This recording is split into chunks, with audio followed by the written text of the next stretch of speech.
हाय दोस्तों। आज फिर से हम आ चुके हैं भौतिक विज्ञान की ये तीसरी वीडियो लेके। इससे पहले हम 2 वीडियो देख चुके हैं। आज हम देखेंगे भौतिक विज्ञान की तीसरी वीडियो। इस वीडियो में आज हम देखेंगे दर्पण के बारे में। किसके?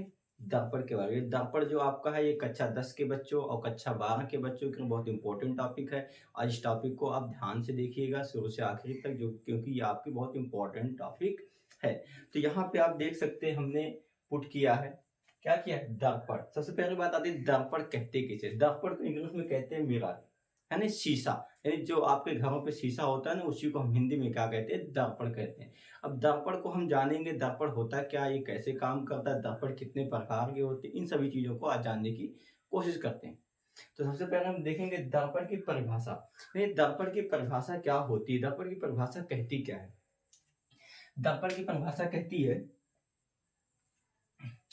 एक ऐसा पृष्ठ, एक ऐसा चिकनाता,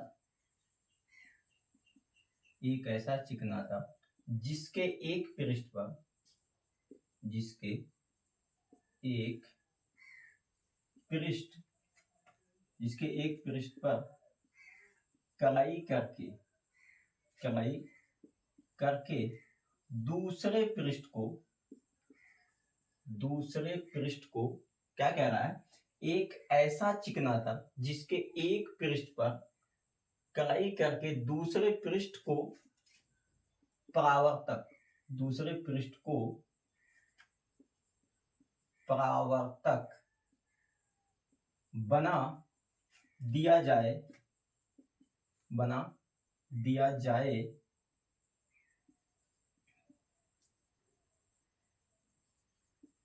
बना दिया जाए उसे दर्पण कहलाता है।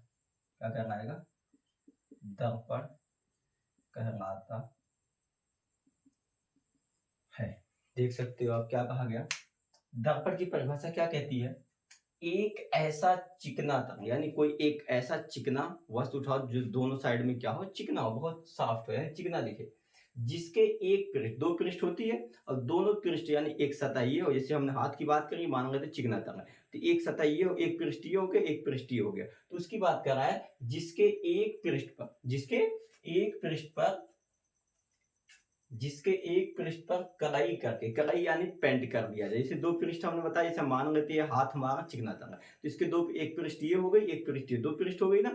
अब इन दोनों पृष्ठों में से एक पृष्ठ पे क्या कर दिया जाए? कलाई कर दिया। कलाई करने का मतलब यानी पेंट कर दिया जाए। जब एक सतह पे आप पेंट कर दोगे तो दूसरा पृष्ठ क्या बन जाएगा? परावर्तक बन जाएगा। तो ये कह रहा है एक पृष्ठ पर कलाई करके दूसरे पृष्ठ को परावर्तक बना दिया जाए तो उसे हम क्या कहते हैं? तो दर्पण कहलाता है। क्या कहा गया? जब एक पृष्ठ पे आप कलाई कर दोगे तो दूसरा पृष्ठ क्या बन जाता है? परावर्तक बन जाता है। तो उसे हम क्या कहते हैं? दर्पण कहते हैं। अब बात आती है दर्पण कितने प्रकार के होते हैं, है ना। अब आती है कि दर्पण कितने प्रकार के होते हैं। हम यहाँ पर लिख देते हैं दर्पण। दर्पण, दर्पण जो आपके होते हैं, दर्पण आपके दो प्रकार के होते हैं। दर्पण कितने प्रकार के होते हैं? दर्पण दो प्रकार के होते हैं। एक होता है समतल दर्पण, एक होता है समतल दर्पण होता है, एक होता है गोलीय दर्पण। दर्पण जो आपके होते हैं यानी शीशा जो आपका होता है वो दो प्रकार का होता है। एक समतल दर्पण होता है, एक क्या होता है? गोलीय दर्पण। तो समतल दर्पण किसे कहते हैं, गोलीय दर्पण किसे कहते हैं, इसको भी जानने की हम कोशिश करेंगे। यानी समतल दर्पण की परिभाषा क्या है और गोलीय दर्पण की परिभाषा क्या है, और इनके कुछ उदाहरण को भी जानने की कोशिश करते हैं। समतल दर्पण क्या कहता है? एक ऐसा जिसका समतल दर्पण की परिभाषा, जिसका परावर्तक पृष्ठ समतल से हो, जिसका परावर्तक पृष्ठ समतल से हो उसे हम समतल दर्पण कहते हैं। क्या कहा गया? समतल दर्पण की परिभाषा यहां से आ जाएगी, जिसका, जिसका परावर्तक, जिसका, जिसका परावर्तक पृष्ठ समतल से हो उसे समतल दर्पण कहते हैं। समतल दर्पण कहते हैं। देखो हमने क्या बताया, पहले दर्पण की परिभाषा बताया, उसके बाद हमने बताया दर्पण यानी शीशा जो होता है वो कितने प्रकार का होता है। दर्पण यानी शीशा आपका दो प्रकार का होता है। कितने प्रकार का होता है? दो। नंबर एक क्या आया? समतल दर्पण। नंबर दो क्या आया? घूर्णी दर्पण। तो समतल दर्पण की परिभाषा क्या कहती है? समतल दर्पण की परिभाषा कहती है जिसका परावर्तक पृष्ठ, परावर्तक पृष्ठ का मतलब होता है जिस तरफ से प्रकाश टकरा के वापस जाती है उसी को हम क्या कहते हैं? समतल दर्पण, परावर्तक पृष्ठ कहते हैं। जिसका परावर्तक पृष्ठ समतल से हो, समतल से हो उसे हम क्या कहेंगे? समतल दर्पण कहेंगे। देख सकते हैं इसको, अगर एग्जांपल में देखना चाहो तो यहाँ पर हम देखते हैं। मान लेते हैं ये कोई समतल दर्पण है। अब समतल दर्पण में क्या कर देते हैं? एक साइड में हम कलाई कर देते, कलाई यानी एक साइड में हमने क्या कर दिया? पेंट कर दिया। ये हमने एक समतल दर्पण उठाया और समतल दर्पण में क्या किया? एक साइड में हमने कलाई यानी पेंट कर दिया। जब एक साइड में आपने कलाई पेंट कर दिया तो दूसरा पृष्ठ क्या बन गया? परावर्तक पृष्ठ बन गया। कौन सा पृष्ठ बन गया? परावर्तक। तो यही पृष्ठ परावर्तक बन गया। तो इसी को हम क्या कहते हैं? जब जिसका जिसका परावर्तक पृष्ठ से, जिसका परावर्तक पृष्ठ समतल हो उसे क्या कहते हैं? समतल दर्पण। देखो परावर्तक पृष्ठ का क्या है? समतल है, तो इसे हम क्या कहेंगे? समतल दर्पण कहेंगे। अब इसके बाद आ जाते हैं घूर्णी दर्पण पे। घूर्णी दर्पण की परिभाषा क्या कहती है? यहां से हम इसकी घूर्णी दर्पण की परिभाषा को भी पुट कर देते हैं। घूर्णी दर्पण की परिभाषा कहती क्या है? यह एक खोखले, यह एक खोखले घूर्णी का कटा, यह एक खोखला घूर्णी का कटा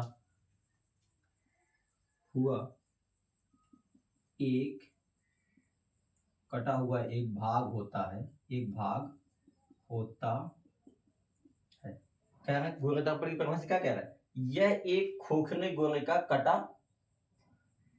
कटा हुआ एक भाग होता है। यह खोखले घूर्णी क्या होता है? कटा हुआ एक भाग होता है जिसके एक पृष्ठ पर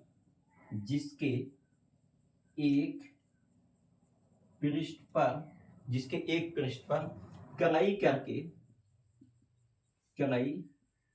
करके दूसरे पृष्ठ को परावर्तक बना दिया जाए उसे क्या कहेंगे हम? उसे घूर्णी दर्पण कहते हैं। देख सकते हो आप घूर्णी दर्पण की परिभाषा क्या कहती है? घूर्णी दर्पण की परिभाषा कह रही है यह एक खोखले घूर्णी का कटा हुआ, यानी एक खोखला घूर्णा होता है, उसका कटा हुआ क्या होता है? एक भाग होता है।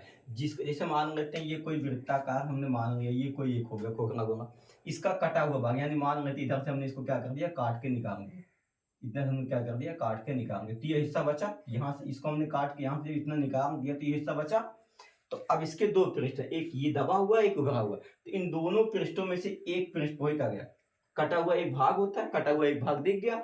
अब जिसके एक पृष्ठ पर, दो पृष्ठ, एक अंदर एक बाहर, दो पृष्ठ है, जिसके एक पृष्ठ पर कलाई करके दूसरे पृष्ठ को परावर्तक बना दिया, यानी दो पृष्ठ है तो एक सतह पे क्या कर दिया? कलाई, यानी एक तरफ क्या कर दिया? पेंट कर दिया जाए। तो एक साइड में जब पेंट कर दोगे तो दूसरा पृष्ठ क्या बन जाएगा? परावर्तक बना दिया जाए, तो उसे हम क्या कहेंगे? घूर्णी दर्पण कहते हैं। अब बात आती है कि घूर्णी दर्पण भी आपके कितने प्रकार के होते हैं? घूर्णी दर्पण भी आपके दो प्रकार के होते हैं। कितने प्रकार के होते हैं? घूर्णी दर्पण जो आपके होते हैं दो प्रकार के होते हैं। इसको भी जानने की कोशिश हम करते हैं। यहाँ ये दर्पण मिटा देते हैं ना, ये दर्पण हमने मिटा दिया। अब इसके आगे हम आ जाते हैं। घूर्णी दर्पण पढ़ रहे थे तो घूर्णी दर्पण की परिभाषा पुट हो गई। तो सबसे पहले हमने दर्पण के बारे में पढ़ा। दर्पण के बारे में हमने क्या पढ़ा? एक ऐसा पृष्ठ जिसके एक ऐसा चिकना तल जिसके एक पृष्ठ पर कलाई करके दूसरे पृष्ठ को परावर्तक बना दिया जाए, उसे हम क्या कहते हैं? दर्पण कहते हैं। दर्पण कितने प्रकार के होते हैं? दो प्रकार के, एक समतल दर्पण, एक घूर्णी दर्पण। समतल दर्पण की परिभाषा क्या कहती है? समतल दर्पण की परिभाषा कहती है जिसका परावर्तक पृष्ठ समतल हो, जिसका परावर्तक पृष्ठ समतल हो उसे क्या कहते हैं? समतल दर्पण कहते हैं। घूर्णी दर्पण की परिभाषा क्या कहती है? क्योंकि दर्पण दो प्रकार के होते हैं, एक समतल दर्पण आ गया, एक क्या आ गया? घूर्णी। तो समतल दर्पण की परिभाषा हमने यहाँ पुट कर दिया, घूर्णी दर्पण की परिभाषा हमने यहाँ पुट कर दिया। तो यहाँ पे क्या कहा गया? यह एक खोखले घूर्णी का कटा हुआ एक भाग होता है जिसके एक पृष्ठ पर कलाई करके दूसरे पृष्ठ को क्या बना दिया जाए, परावर्तक बना दिया जाए, उसे हम क्या कहते हैं, घूर्णी दर्पण। तो ये जो आपको घूर्णी दर्पण ये है ना, ये दो प्रकार का होता है। कितने प्रकार का होता है, देखो हमने क्या बताया, घूर्णी दर्पण भी आपको कितने प्रकार का है। जैसे दर्पण आपका, दर्पण दो प्रकार का था, ऐसे घूर्णी दर्पण भी कितने प्रकार का है, दो प्रकार का। नंबर एक होता है अवतल दर्पण। कितना दर्पण, कौन सा दर्पण होता है, अवतल दर्पण। नंबर दो क्या होता है, उत्तर दर्पण। यानी दर्पण, घूर्णी दर्पण जो होते हैं वो कितने प्रकार के होते हैं, दो प्रकार के, एक अवतल दर्पण, एक उत्तल दर्पण। अब अवतल दर्पण उत्तल दर्पण समझने की कोशिश करो क्या होता है। जब खोखले गोले को काटते हो तो कटा हुआ एक भाग होता है। अब इस कटे हुए भाग में दो पृष्ठ है, एक दबा हुआ है, एक उभरा हुआ है ना। जिसके उभरे हुए पृष्ठ पर कलाई करके दबे हुए पृष्ठ को परावर्तक बना दो। इसे उभरे हुए पृष्ठ पे कलाई करके दबे हुए पृष्ठ को परावर्तक बना दिया जाए, उसे हम कहते हैं अवतल दर्पण। अवतल दर्पण की परिभाषा क्या कहती है, ऐसा दर्पण जिसके उभरे हुए पृष्ठ पर कलाई करके दबे हुए पृष्ठ को क्या बना दिया जाए, परावर्तक पृष्ठ बना दिया जाए, उसे हम क्या कहेंगे, अवतल दर्पण कहते हैं। तो यहाँ अवतल दर्पण की परिभाषा हम लिख देते हैं। अवतल दर्पण की परिभाषा क्या कहती है, जिसका, ये तो सीधा ऐसे कह दो, जिसका परावर्तक पृष्ठ दबे हुए पृष्ठ से होता है, उसे हम क्या कहते हैं, अवतल दर्पण कहते हैं। आप जैसे कहना चाहो उस तरह से कह सकते हो। तो यहाँ अवतल दर्पण की परिभाषा हम क्या लिखेंगे, जिसके जिसके अवतल दर्पण एक ऐसा दर्पण होता है जिसके उभरे हुए पृष्ठ पर कलाई करके दबे हुए पृष्ठ को क्या बना दिया जाए, परावर्तक बना दिया जाए। ऐसा दर्पण जिसके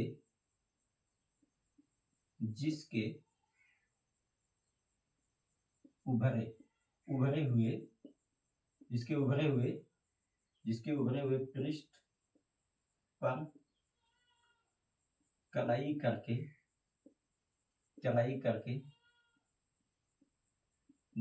हुए पृष्ठ पर कलाई करके दबे हुए पृष्ठ को परावर्तक बना दिया जाए तो उस दर्पण को अवतल दर्पण कहते हैं। देखो यहां से यहां तक इसकी डेफिनेशन ये आप हमने पुट कर दी, देख सकते हो आप क्या कहा गया, यहाँ पे इसकी डेफिनेशन क्या कहेगी, ये देख सकते हो। ऐसा दर्पण, अवतल दर्पण की परिभाषा बता, अवतल दर्पण की परिभाषा क्या होती है, हमने यहीं पे बताया। यानी खोखले गोले का कटा हुआ एक भाग होता है, इसके दो पृष्ठ हो गए, एक ये उभरा हुआ होता है, एक दबा हुआ होता है। जिसके उभरे हुए पृष्ठ पर कलाई करके दबे हुए पृष्ठ को परावर्तक बना दिया जाए, उसे हम क्या कहते हैं, अवतल दर्पण कहते हैं। तो वही कहा गया, ऐसा दर्पण जिसके उभरे हुए पृष्ठ पर कलाई करके दबे हुए पृष्ठ को परावर्तक बना दिया जाए तो उस दर्पण को अवतल दर्पण कहते हैं। यानी इसकी दो सतह होती है, एक दबी होती है, एक उभरी। जब उभरे हुए सतह पे आप क्या कर दोगे, कलाई कर दोगे, तो दबा हुआ पृष्ठ क्या बन जाएगा, परावर्तक पृष्ठ बन जाएगा, जिसे हम क्या कहते हैं, अवतल दर्पण कहते हैं। अवतल दर्पण के बाद अब आ जाते हैं यहाँ पे उत्तल दर्पण की परिभाषा क्या कहती है, इसकी उत्तर दर्पण की परिभाषा क्या कहती है। सेम इसी तरह होगा, अवतल दर्पण की तरह आपका उत्तर दर्पण भी आपका होता है। अवतल दर्पण में क्या था, उभरे हुए पृष्ठ पे कलाई करके दबे हुए पृष्ठ को क्या बनाया गया था, अवतल दर्पण, है ना, परावर्तक बनाया गया था, तो उसे हम अवतल दर्पण कहते हैं। तो उत्तर दर्पण की परिभाषा क्या होगी, यहाँ पे देख सकते हो आप, ऊपर साइड हम बना दे रहे हैं, जिसके, इसको इस साइड से बनाओ चाहे ऐसे बना दो, कोई दिक्कत नहीं, इसका भी उभरा हुआ इधर है, दबा हुआ है, जिसके दबे हुए पृष्ठ को कलाई करके उभरे हुए पृष्ठ को परावर्तक बना दिया जाए। देखो अवतल दर्पण में क्या होता है, उभरे हुए पृष्ठ पे कलाई किया जाता है, दबे हुए को क्या बनाया जाता है, परावर्तक बनाया जाता है। और उत्तर दर्पण में क्या होगा, दबे हुए पे कलाई करके उभरे हुए को क्या बनाया जाएगा, परावर्तक बनाया जाएगा। बस यही चीज यहाँ पे लिख दो। ऐसा दर्पण, इसकी परिभाषा, ऐसा दर्पण जिसके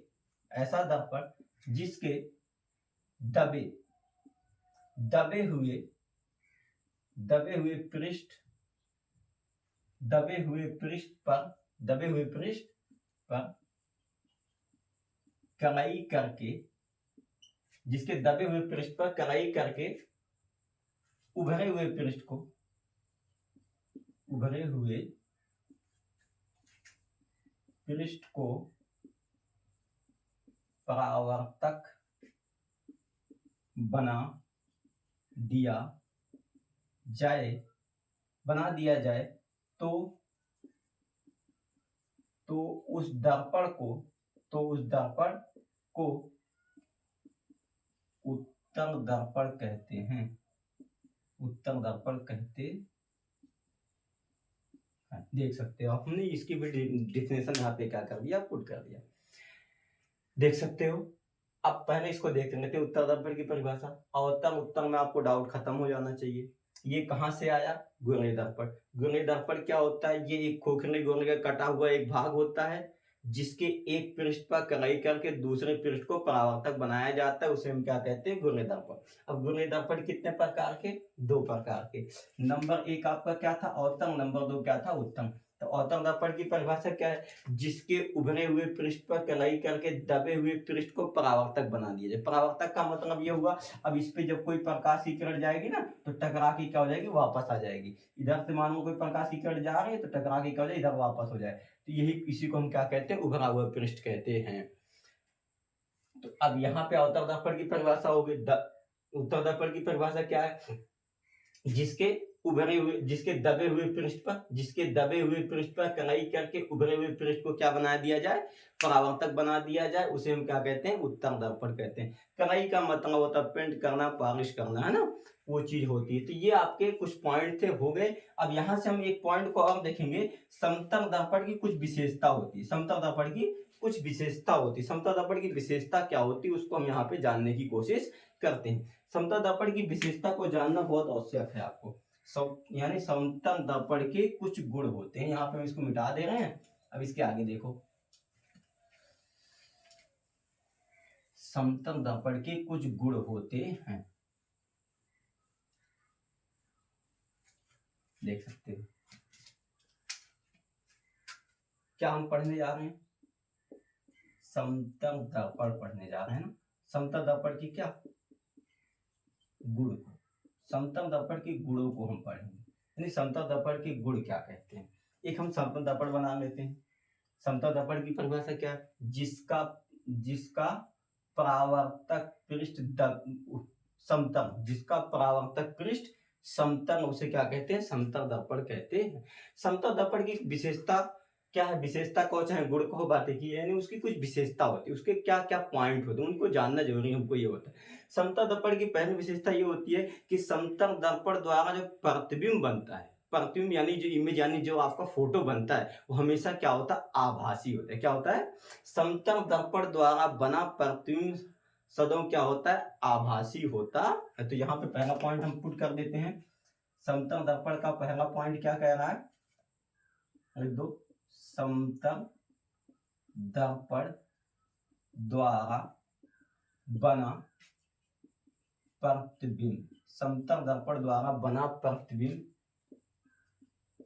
सदैव आभासी होता है। यानी आभासी को काल्पनिक भी कह सकते हो। तो समतल दर्पण द्वारा बना प्रतिबिंब सदैव क्या होता है? आभासी होता है। यानी समतल दर्पण से जो प्रतिबिंब बनता है हमेशा क्या होता है? आभासी होता है। दूसरा पॉइंट, समतल दर्पण की दूसरा पॉइंट क्या कहता है, यानी दूसरा गुण क्या कहता है? दर्पण के सामने जितनी दूरी पर वस्तु रखी जाएगी, उतनी ही दूरी पर दर्पण के पीछे इसका क्या बनता है? प्रतिबिंब बनता है ना। यानी मान लो ये दर्पण है, इसका परावर्तक, इसके सामने मान लो आपके ने क्या किया? 2 मीटर की दूरी पे एक वस्तु को रख दी। यहाँ पे कोई वस्तु को हम कहते हैं, इसको हम नाम दे देते हैं वस्तु। वस्तु का मतलब होता है, वस्तु को हम कहते हैं बिंब। क्या कहा जाता है? बिंब। बिंब मतलब प्रतिबिंब, मतलब वो आपका जो इमेज बना वो बिंब मतलब होता है वस्तु। तो ये जो आपका यहाँ पे आपने क्या किया? 2 मीटर दूरी पर वस्तु रख दिया, तो इसका प्रतिबिंब क्या होगा? दर्पण के पीछे बनेगा। कहाँ बनेगा? दर्पण के पीछे बनेगा, और इतनी ही दूरी पे बनेगा जितनी दूरी पे वस्तु रखी जाती है। तो समतल दर्पण द्वारा समतल दर्पण के सामने जितनी दूरी पर वस्तु रखी जाएगी उतनी ही दूरी पर दर्पण के पीछे इसका प्रतिबिंब बनता। इसको भी पुट कर देते हैं। दर्पण के सामने दर्पण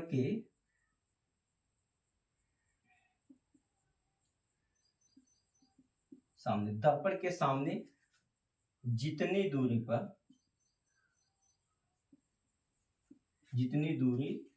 पर वस्तु होती है उतनी ही दूरी पर दर्पण के पीछे प्रतिबिंब बनता है। देख सकते हो हमने क्या बताया, दर्पण के सामने जितनी दूरी पर आप वस्तु रखोगे, समतल दर्पण की विशेषता यह है, दर्पण के सामने जितनी दूरी पर आप वस्तु रखोगे उतनी ही दूरी पर दर्पण के पीछे क्या बनता है, प्रतिबिंब बनता है। जितना दूरी आगे होगी उतना दूरी इसकी क्या होगी, पीछे प्रतिबिंब बनने के लिए होगा। और समतल दर्पण द्वारा जो प्रतिबिंब बनता है क्या होता है, आभासी होता है। दूसरा पॉइंट, जितनी दूरी पे वस्तु रखोगे उतनी दूरी पे क्या बनेगा, प्रतिबिंब बनेगा। और समतल दर्पण द्वारा जो प्रतिबिंब बनता है और इसकी विशेषता और ये होती है, वस्तु के बराबर, समतल दर्पण से द्वारा बना प्रतिबिंब वस्तु के बराबर होता है। समतल दर्पण द्वारा बना प्रतिबिंब, समतल दर्पण द्वारा बना प्रतिबिंब बिंब यानी कोष्ठक में देते हैं वस्तु के, देखो समतल दर्पण द्वारा बना प्रतिबिंब, बिंब यानी वस्तु, उसके समतल दर्पण द्वारा जो प्रतिबिंब बनेगा वो बिंब यानी वस्तु के साइज के बराबर होता है। वस्तु के साइज